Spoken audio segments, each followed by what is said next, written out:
Hi everyone, welcome to UBA Entertainment. Apa kabar kalian hari ini? Kami doakan semoga dalam keadaan baik.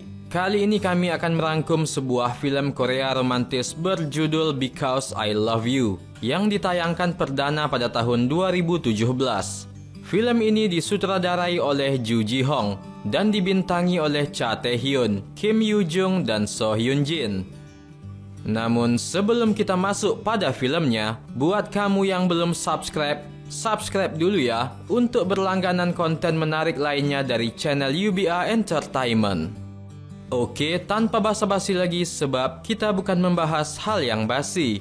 Inilah seluruh jalan cerita film Because I Love You versi UBA Entertainment. Film diawali dengan menampilkan Lee Hyung yang merupakan produser dan penulis lagu yang cukup sukses. Ia berniat untuk melamar kekasihnya bernama Hyung Kyung, seorang penyanyi yang mengalami demam panggung. Dalam perjalanannya untuk melamar kekasihnya, ia mengalami kecelakaan mobil yang cukup serius dan membuatnya berakhir di ruang ICU.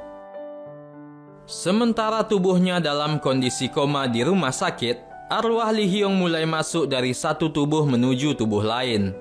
Di mana pertama kali arwahnya masuk ke dalam tubuh gadis SMA bernama Malhi, yang diketahui saat itu sedang hamil. Malhi merupakan murid paling cerdas di sekolahnya. Lee Hyung sangat syok dengan apa yang dialaminya. Kenapa ia bisa masuk ke dalam tubuh Malhi? Ia pun awalnya mengatakan kalau itu hanya mimpi dan mencoba menyakiti dirinya. Namun itu bukan mimpi dan yang dilakukannya memang membuatnya sakit. Saat hendak kabur dari sekolah dengan melompati pagar, ia bertemu dengan Skuli, seorang teman Malhi. Di gudang sekolah, Lee Hyung mencoba meyakini Skuli bahwa ia adalah arwah yang merasuki raga Malhi. Namun ia adalah arwah yang lupa ingatan. Ia tak ingat tentang dirinya. Setelah Skuli percaya dengan apa yang dikatakan Lee Hyung, mereka pun pergi keluar dari gudang itu dan mendapati ada seorang penyanyi jalanan sedang menunjukkan aksinya. Hal itu membuat perlahan ingatan Lee Hyung pulih. Ia menyebutkan nama Hyung Kyung yang merupakan calon tunangannya. Ketika malam, Lee Hyung pulang ke rumah Malhi dan menemui ibunya. Ibunya heran kenapa Malhi berbicara dengan logat Korea formal. Di kamarnya, Lee Hyung terkejut karena Malhi sudah pernah ke rumah sakit sebelumnya untuk mengecek kehamilannya. Besoknya di sekolah, Lee Hyung tiba-tiba keluar kelas dan menuju atap sekolah, yang tiba-tiba dari belakang kekasih Malhi, Yosup, datang menjumpainya. Lee Hyung pun langsung menghajarnya karena telah menghamili Malhi. Yosup pun mengatakan kalau ia akan bertanggung jawab. Tapi Lee Hyung mengatakan kalau ia akan mencari rumah sakit untuk menggugurkan kandungannya. Dengan begitu Yosup bisa meneruskan hidupnya dan tak perlu repot-repot menjaga Malhi serta kandungannya itu. Scene berganti. Di rumah sakit, Lee Hyung yang berkuasa atas tubuh Malhi sedang mencoba melakukan aborsi yang ditemani Skuli di sampingnya. Saat akan disuntik, tiba-tiba telinganya mendengarkan suara yang nyaring dan membuat telinganya sakit. Tiba-tiba cahaya putih keluar dari wajahnya. Cahaya itu adalah arwah Lee Hyung.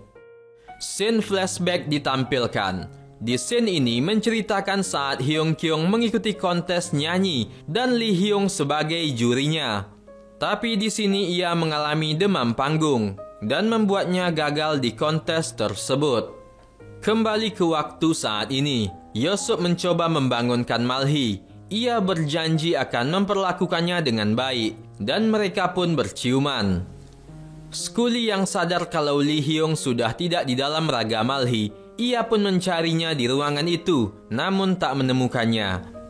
Ternyata arwah Lee Hyung pindah ke tubuh lelaki bernama Park, yang merupakan seorang detektif yang gila kerja. Diketahui detektif Park mempunyai masalah dengan istrinya, dan mereka berniat akan bercerai. Ia juga punya seorang anak laki-laki. Lee Hyung kini juga menyadari bahwa ia masuk ke tubuh-tubuh lain untuk dapat menyelesaikan masalah percintaan mereka dan tentunya untuk menyatukan cinta tubuh yang dimasukinya itu. Detektif Park atau tepatnya Lee Hyung pun pulang ke rumahnya. Ia melihat istri dan anaknya yang sedang tidur di kamar. Karena lapar, ia pergi mencari makanan yang bisa mengisi perutnya di kulkas. Namun ia tak menemukan makanan hingga akhirnya sang anak datang dan mengatakan tidak ada makanan untukmu, namun memberikannya sereal untuk mengganjal perutnya. Lee Hyung pergi ke toilet dan menelpon Skuli, lalu mengatakan kalau sekarang ia masuk ke tubuh seorang detektif. Anaknya yang mendengar pembicaraan itu pun mengira kalau ayahnya selingkuh. Paginya Lee Hyung mendapati sebuah gamparan 5 jari yang mendarat tepat di pipinya. Ternyata tangan mereka diborgol oleh sang anak yang tidak menginginkan perceraian orang tuanya. Istrinya tidak mau berbicara dengan suaminya ini dan hanya berkomunikasi melalui pesan singkat. Mereka pun keluar rumah untuk mencari pertolongan. Alhasil mereka malah terjebak di lubang bawah tanah yang merupakan aliran pembuangan air kotor. Lee Hyung yang tak ingin terjebak lebih lama dalam tubuh detektif Park mencoba mencium bibir istri detektif itu. Siapa tahu ia bisa keluar seperti setelah ciuman Malhi dan pacarnya di rumah sakit dulu. Namun ia malah mendapat jambakan dari sang istri. Di sini nafas istrinya mulai sesak karena mengalami penyakit klaustrofobia, yaitu fobia tempat tertutup. Mendengar kata fobia, Lee Hyung ingat dengan Hyung Kyung. Scene flashback ditampilkan saat Hyung Kyung telah sadar dari pingsannya. Ia mengatakan tidak akan bernyanyi lagi karena mengalami fobia panggung. Lanjut, Lee Hyung menggendong istrinya dan mencoba mencari jalan keluar. Mereka juga membahas hal-hal yang membuat mereka bertengkar. Hingga akhirnya Lee Hyung membantu detektif Park mengungkapkan isi hatinya dan meminta maaf pada istrinya. Tiba-tiba suasana menjadi mencekam karena air limbah mulai mengaliri lorong itu. Istrinya mengira bahwa itu adalah momen terakhir mereka, lalu mencium sang suami. Beruntungnya mereka berhasil keluar karena dorongan air yang mengalir deras saat itu. Detektif Park dan istrinya pun dilarikan ke rumah sakit dengan ambulans. Saat itu istrinya mengatakan pada awak media kalau yang sedang terkapar itu adalah suaminya dengan rasa kecemasan yang tinggi. Kini mereka telah sembuh dan sedang menyaksikan siaran TV berita ketika mereka mengalami kejadian di lorong itu. Anaknya mengatakan semua awak media sudah tahu kalau mereka adalah suami istri, jadi mereka tidak bisa bercerai. Ternyata suaminya sudah sadar dan arwah Lee Hyung pun telah keluar dari tubuh detektif Park.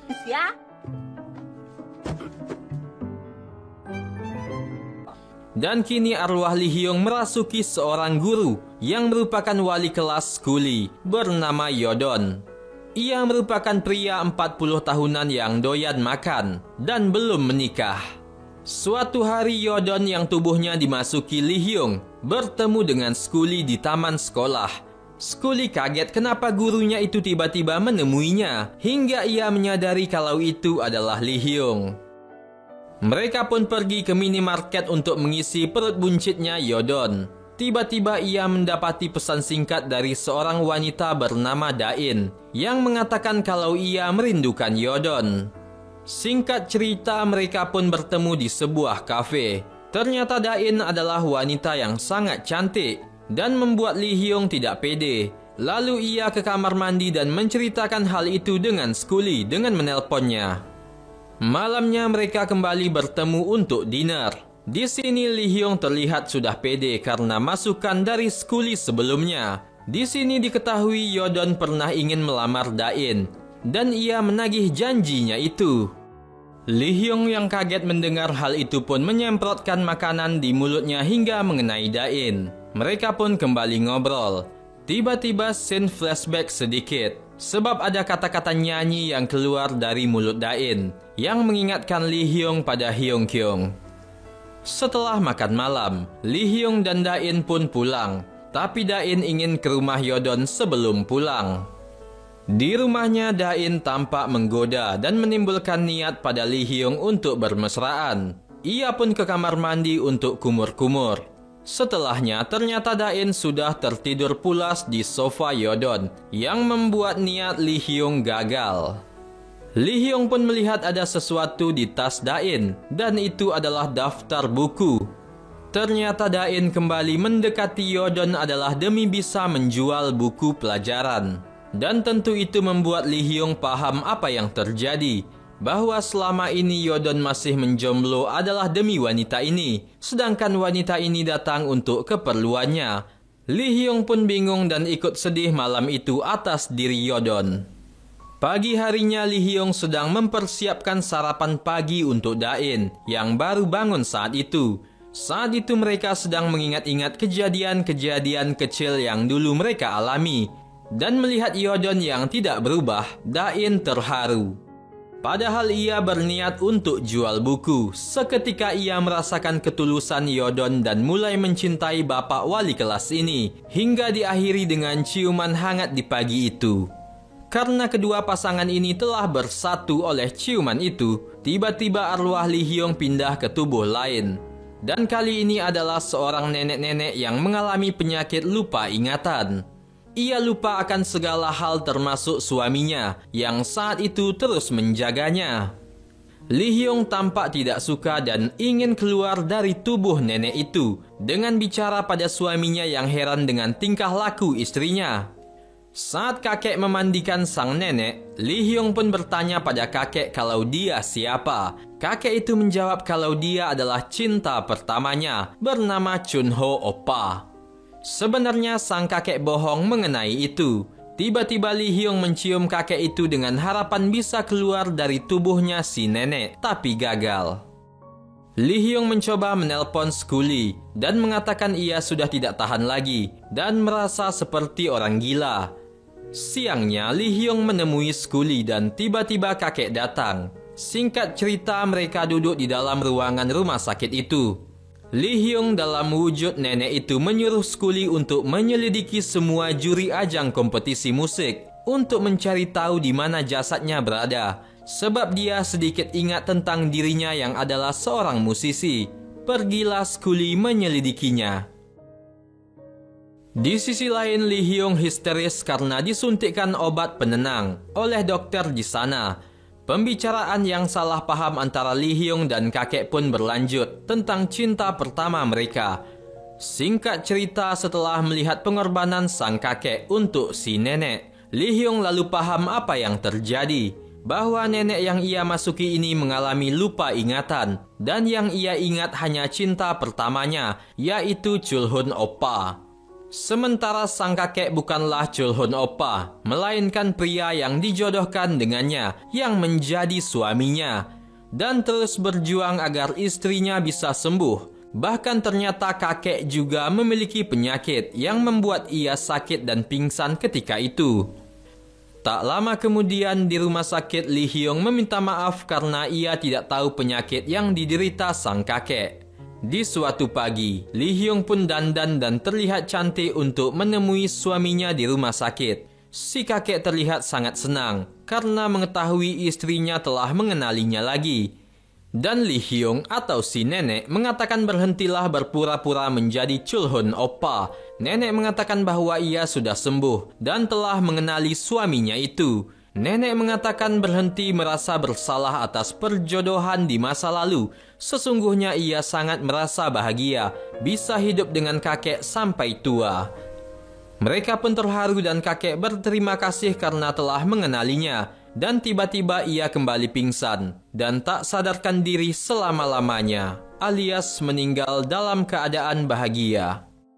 Arwah Lee Hyung pun keluar saat sang nenek mencium tangan suaminya. Scene pindah di mana tubuh Lee Hyung yang mengalami kecelakaan terbaring di rumah sakit dalam keadaan koma. Dan di sampingnya ada seorang wanita yang ia cintai, Hyung Kyung. Skuli telah menemukan sosok Lee Hyung. Ia pun melihat dari luar kamar. Tiba-tiba seorang teman mereka juga datang dan membawakan sandwich untuk dimakan oleh Hyung Kyung. Arwah Lee Hyung telah kembali ke jasadnya. ia bisa mendengarkan suara Hyung Kyung. Scene flashback ditampilkan. Saat Lee Hyung dan Hyung Kyung sedang latihan nyanyi, mereka berniat untuk tampil bersama. Lee Hyung yang mengiringi dan Hyung Kyung yang bernyanyi. Kembali ke waktu sekarang. Tiba-tiba arwah Lee Hyung masuk ke tubuh temannya yang tadi, Chan Yong. Di sini ia juga telah mengingat semuanya. Lee Hyung sungguh semakin sedih mengetahui ia kembali masuk ke tubuh lain. Padahal tubuhnya ada di depannya dan kekasihnya juga ada di sebelahnya. Ia sedikit emosional, berusaha membangunkan dirinya yang koma. Dan Hyung Kyung pun kaget dan bertanya, ada apa dengan Chan Yong? Skuli yang terus memata-matai mereka menyadari kalau Lee Hyung sudah berada dalam tubuh Chan Yong. Adegan flashback kembali. Saat kecelakaan terjadi, ternyata orang-orang yang dirasuki oleh Lee Hyung adalah orang yang berada di lokasi kejadian saat ia mengalami tabrakan mobil. Malhi, Detektif Park, wali kelas Yodon, dan juga Skuli, semua berada di situ. Masih dalam scene flashback, Lee Hyung dan Hyung Kyung tidur bersama di taman belakang rumah. Di momen manis inilah Lee Hyung menyatakan cintanya pada Hyung Kyung. Kembali ke waktu sekarang, Lee Hyung yang berada dalam tubuh Chan Yong bersama Skuli pergi ke suatu tempat. Di sini Lee Hyung mencoba meminta bantuan Skuli untuk memberikan naskah lagu pada Hyung Kyung. Skuli juga melihat kalau di mobil itu ada cincin lamarannya. Ia mengambil cincin itu diam-diam untuk nanti akan diberikan pada Hyung Kyung. Tibalah di kafe, Skuli bertemu dengan Hyung Kyung dengan mengaku sebagai sepupu Lee Hyung. Lalu ia memberikan naskah lagu dan juga cincinnya, yang nantinya membuat Lee Hyung kaget mengetahui cincin itu juga diberikan. Hyung Kyung pergi ke rumah sakit. Ia mengatakan sanggupkah ia bernyanyi lagi pada Lee Hyung yang masih terkapar. Dan juga bertanya jika ia melakukan itu apakah Lee Hyung akan pulih. Tiba-tiba saja kondisi Lee Hyung memburuk dan pendeteksi detak jantungnya terlihat garis datar. Para dokter berusaha menyelamatkan nyawanya hingga akhirnya pendeteksi detak jantung itu pun kembali terlihat garis naik turun, yang artinya sudah normal kembali. Malamnya Hyung Kyung hanya bisa melihatnya dari luar dan berkata pada dirinya sendiri kalau Lee Hyung belum meninggal. Ia meyakini Lee Hyung masih hidup untuk mempersatukan orang-orang yang saling mencintai. Hyung Kyung lalu bertemu dengan Chan Yong. Di sini Lee Hyung dalam wujud Chan Yong keceplosan karena menggunakan bahasa Korea non-formal yang tidak seperti dirinya yang biasanya. Lee Hyung mengatakan bahwa ia akan memandu Hyung Kyung bernyanyi di panggung. Hyung Kyung merasakan ada yang aneh dengan Chan Yong. Esoknya sebelum tampil, Chan Yong mengatakan kata-kata penyemangat untuk menghilangkan demam panggung Hyung Kyung. Yaitu karena luka di atas panggung harus diobati dengan penampilan yang baik di atas panggung. Dan seketika Hyung Kyung sadar bahwa itu adalah Lee Hyung. Sebab kata-kata itu pernah diucapkan oleh Lee Hyung padanya dulu. Tibalah saat peserta nomor 15 itu untuk tampil di hadapan banyaknya penonton. Skuli juga ikutan nonton audisi itu. Di sini Hyung Kyung membawakan lagu ciptaannya bersama Chan Yong alias Lee Hyung.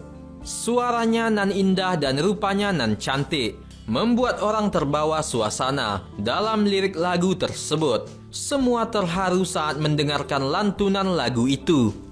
Scene flashback sedikit diperlihatkan. Saat Lee Hyung berkata ia menyukai Hyung Kyung di taman belakang rumah waktu itu, mereka lalu berciuman. Kembali saat Hyung Kyung bernyanyi. Tiba-tiba di rumah sakit raga Lee Hyung mengeluarkan air mata. Begitu juga dengan Hyung Kyung yang sudah tahu bahwa pria pengiringnya saat itu adalah Lee Hyung. Begitu pula dengan dedek gemes Skuli. Dan setelah beberapa tahun kemudian, Lee Hyung tak pernah muncul lagi. Dan ternyata keajaiban telah terjadi, yaitu ia telah sembuh dan pulih. Saat ini Hyung Kyung telah terkenal berkat penampilannya yang memukau saat tampil bersama Lee Hyung dulu. Skuli datang ke acara di mana sebentar lagi Hyung Kyung akan tampil. Di sana ia melihat semua orang yang pernah dirasuki oleh Lee Hyung. Detektif Park yang telah akur dengan istrinya. Nenek yang tampak bahagia, ia melihat wali kelasnya yang sudah bersatu dengan Dain. Juga ia melihat Malhi dan kekasihnya sedang membawa anak mereka. Namun ia tak mengerti mengapa di akhir Lee Hyung masuk ke dalam tubuh Chan Yong. Namun ia berpendapat bahwa itu adalah demi cinta seorang teman. Scully juga berhasil masuk ke salah satu universitas di Seoul. Kini tibalah saat yang ditunggu-tunggu, yaitu penampilan Hyung Hyung. Saat menikmati penampilan Hyung Hyung, tiba-tiba saja Lee Hyung datang dan duduk di sebelah Scully. Ia berkata selamat telah berhasil lulus di perguruan tinggi. Scully agak kesal karena Lee Hyung tidak pernah menjawab teleponnya. Lee Hyung menyanggah kalau ia sangat sibuk karena kerja dan pacaran. Ia berkata terima kasih banyak pada Scully karena telah membantunya selama ini dan semua ini adalah berkat Scully.